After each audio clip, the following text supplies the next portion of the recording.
Ya, ketika Ruslan Buton mengeluarkan statement pidatonya, apa itu bisa dikatakan makar? saya bilang pemimpin yang dewasa itu adalah pemimpin kalau yang mendengarkan kritik, dia kemudian akan menjadikannya bahan introspeksi. Entah itu kritik yang membangun maupun yang menjatuhkan sekalipun, kan bermanfaat semua, Tat.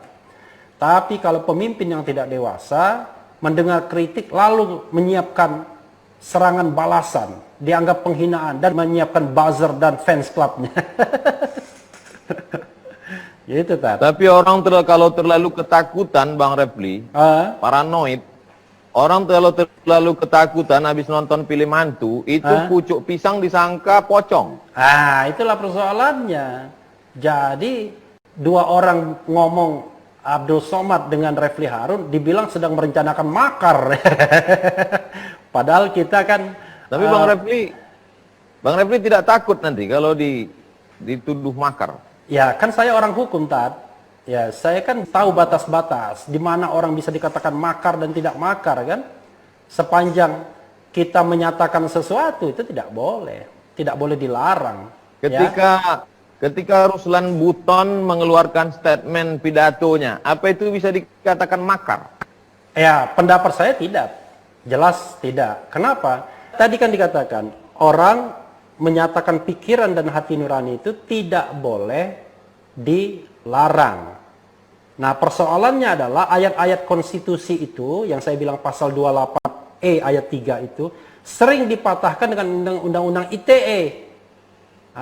Jadi undang-undang ITE itu undang-undang karet sekali. Kalau kita misalnya menyampaikan konten tertentu di media sosial dengan menggunakan media internet, maka kita bisa dijerat pasal 1 penghinaan, kedua menyebarkan berita bohong. Jadi itu yang menyebabkan kemudian atau menyebarkan kebencian. Jadi 3, kebencian, penghinaan, dan penyebaran berita bohong. Dan itu karet sekali, Tat. Persoalan kita kadang-kadang kita tunduk melihat undang-undang tapi tidak tunduk pada konstitusi sebagai hukum tertinggi. Kecuali Ruslan Buton itu dia berkonspirasi, mengumpulkan orang, lalu kemudian berpikir bagaimana memecah belah, bagaimana melakukan agitasi, lalu kemudian merebut senjata dan lain sebagainya. Itu baru makar. Gitu.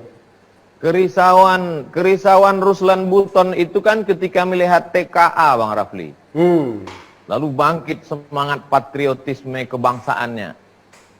Itu sebenarnya kalau dilihat dari aspek hukum, bagaimana dengan kebebasan TKA yang melampaui batas itu? Jadi kalau kita bicara mengenai TKA ya, tenaga kerja asing, maka itu kan sepenuhnya di bawah kontrol pemerintah. Kan begitu. Nah, ketika pemerintah mau mengambil kebijakan, ya harusnya dia memperhatikan beragam aspek. Salah satunya aspek kepantasan dan keadilan. Misalnya kan begitu. Kalau pembentukan kebijakan begitu kan, Tat? Kita bicara keadilan, kepantasan, ya kan, keterbukaan. Di tengah pandemi COVID-19, di mana kemudian orang kehilangan pekerjaan, kan begitu? Lalu kemudian orang susah makan dan lain sebagainya, loh, malah kita mengimpor tenaga kerja asing. Nah, rasa keadilan orang-orang itulah yang kemudian dia teriakkan tuh, begitu. Mungkin kalau negara kita tidak ada unemployment, ya kan, semua orang bekerja, semua orang makmur, ya seperti Jepang zaman dulu, atau seperti Malaysia, dia impor orang lain untuk bekerja di sana, kan kira-kira begitu. Tapi ini kan unemployment-nya banyak betul, yang nganggur juga banyak, yang kehilangan pekerjaan juga banyak, kan begitu. Kalau Bang Rafli jadi presiden, apa yang Bang Rafli lakukan terhadap Ruslan Buton? Wah, luar biasa, ini pertanyaan berat sekali. Saya undang Ruslan Buton, biar dia ngomong di depan saya, mau apa dia? Kan begitu kan? Daripada dia susah-susah kan? Undang saja Ruslan Buton. Jadi gini, Tat. Kadang-kadang ini porsi ustadz loh, tapi ini kan saya berkontemplasi saja. Saya kadang-kadang heran dengan penguasa ya, kepemimpin bangsa. Kenapa dia selalu ingin mendengarkan orang-orang yang sepaham, searah dengan dia. Tidak mau mengundang orang-orang yang berbeda pendapat. Kalau orang-orang yang sepaham dan searah kan nggak perlu di treatment lagi, sudah dengan sendirinya. Harusnya kan yang perlu didengarkan adalah orang-orang yang berbeda pendapat. Tapi saya kira dimanapun, Tat. Saya mengalami juga, Tat. Kan saya juga, ya dalam masa tertentu pernah diundang di istana gitu ya. Bahkan saya 4 bulan pernah menjadi staf khusus Menteri Sekretaris Negara Pratikno. Tapi saya mengundurkan diri setelah itu. Saya merasakan betul, kalau pendapat kita sama, teman. Kan begitu. Kalau pendapat kita berbeda, dalam tanda kutip, lawan. Kira-kira begitu, Tat. Ya. Makanya saya bilang memang gak gampang jadi pemimpin ini ternyata. Berjiwa besar, ya, berlapang dada itu sulitnya minta ampun. Sepertinya, Tat. Gitu. Jadi saya bisa tanya lagi sama Ustadz? Atau masih ada pertanyaan lagi sama Ustadz? Bang Refli. Iya. Sekarang ini kalau kita buka media, iya, hampir setiap hari itu saya dapat postingan tentang anti PKI, ketakutan bangkit PKI, segala macam. Ini isu PKI ini sebetulnya memang ingin bangkit ada, atau hanya sekedar pemikiran, bukan gerakan, atau isu ingin memecah belah kebangsaan?